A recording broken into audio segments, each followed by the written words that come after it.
Recently, the Court of Appeals for the Federal Circuit issued a landmark decision relating to design patents.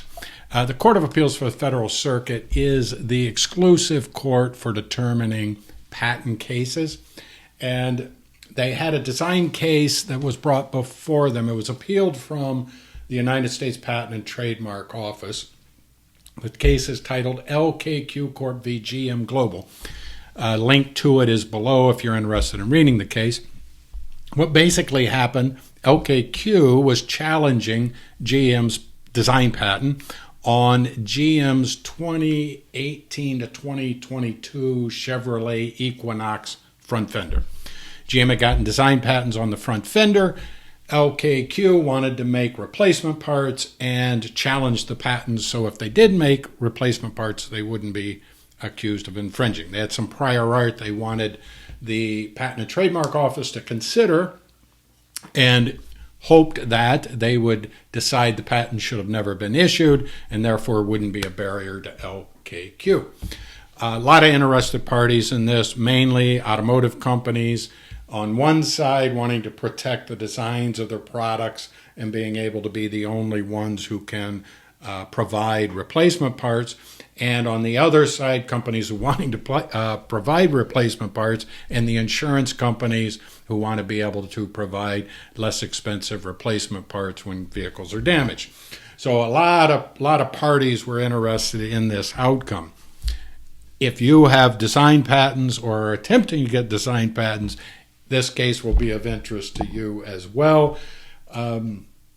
Basically, what this case did was provide a larger pool of potential prior art or evidence that can be used against your design patent or used against you if you're trying to get design patent protection.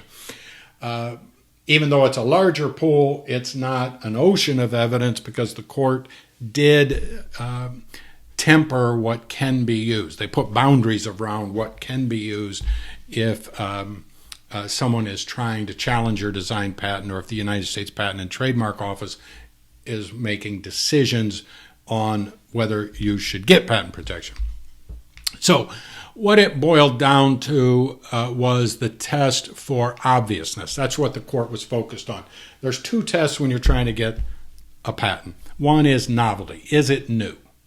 And if it's new, then you move to the second test, and that test is, even though it's new, if I took some other available information, patents, publications, other types of evidence, and combined them with what's already been done, would what you're trying to patent be obvious to one of ordinary skill in the art?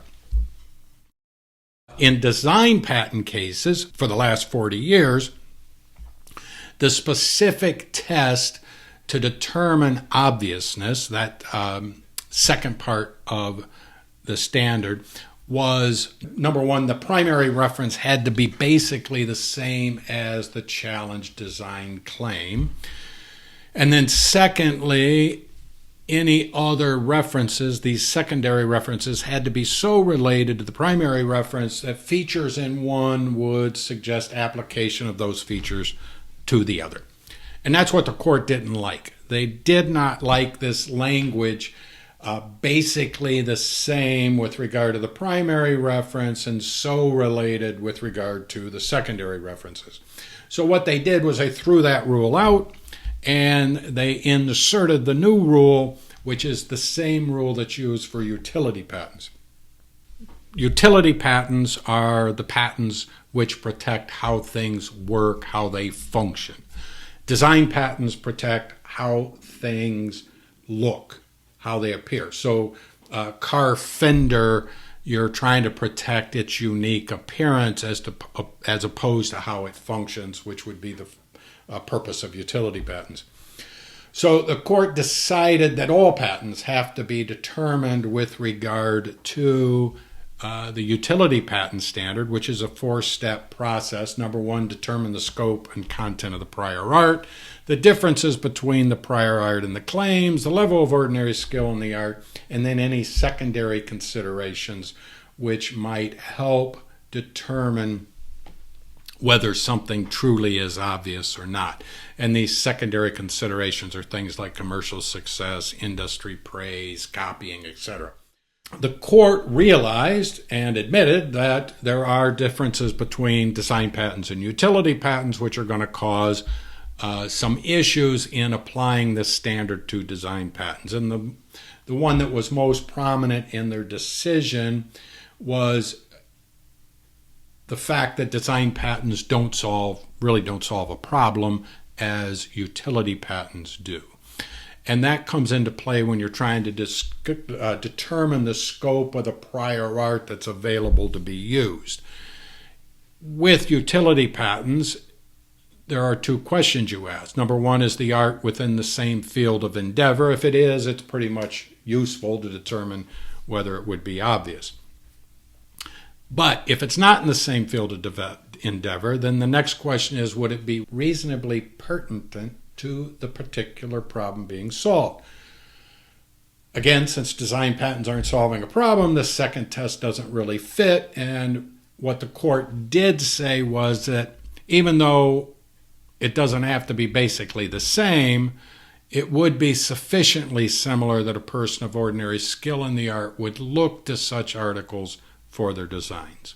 So there's a lot of room in there for deciding what truly an ordinary person would look at. But these are things that have been handled in utility patents for years. So the same similar types of arguments and tests will probably apply to some degree in design patents. And then the other issue was the level of ordinary skill, and the court said that's a designer in that field of design. But they also gave another boundary, which is very helpful, and that is with regard to applying these secondary references, this additional evidence, you have to show a reason why a designer would have modified the primary reference. Why would they have made these combinations? So overall, design patents are still vitally important, critically important. If you have a unique design, you should pursue design patent protection. There's tremendous advantage to them. In the past, they've been very strong, very enforceable. I think going forward, they're still going to be strong and enforceable. There'll be additional challenges, but ultimately, design patents are still going to have a place in your portfolio. If you want to talk about intellectual property, if you have questions, please give me a call. You can call me directly, 248-433-7381. I'd love to talk to you. If you have questions or comments, please put them below. I'd love to hear from you. If you have some topics you would like me to talk about in the future, please let me know. I'd be happy to research them and talk about them. Basically anything regarding intellectual property, in particular with regard to businesses. So, appreciate if you would subscribe to the channel. I'll be doing these more regularly in the future. And please give me a like. That would help me out a lot. I would appreciate that. Have a great day. Nice talking to you. Thank you for taking the time.